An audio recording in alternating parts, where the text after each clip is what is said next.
कधी काही स्वामी केंद्रामधून असेही व्हिडिओ प्रसारित केले जातात.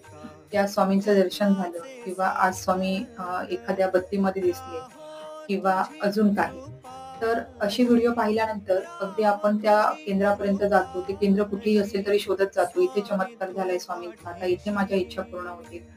तर ते व्हिडिओ पाहून त्याच्या मागे पळत सुटण्यापेक्षा आपण आपल्या घरी बसावं, स्वामींचं नामस्मरण करावं. मग कोणतेही देव असो, अगदी कोणतेही गुरु असो आपले, त्यांचं नामस्मरण केल्यानंतर ती शक्ती आपल्यासोबत का नाही उभी राहणार आहे. आणि स्वामींना जे लोकं ओळखतात त्यांना तर माहितीच असेल, की स्वामी हे कोणत्या नवसाला पावणारी शक्ती नाहीये. त्यांना कशाप्रकारे आवाज देत आहे, त्यावरती ती शक्ती तुमच्या सोबत राहणार आहे आणि त्यासाठी कुठेही तुम्हाला पळायची गरज नाहीये. ज्या शक्तीने हे पूर्ण विश्व निर्माण केलंय, त्या शक्तीने कधीही कुठे सांगितलेलं नाहीये, की तुम्हाला कुठल्यातरी एका विशिष्ट ठिकाणीच जायला पाहिजे. हां, आपली श्रद्धा असते म्हणून आपण जातो.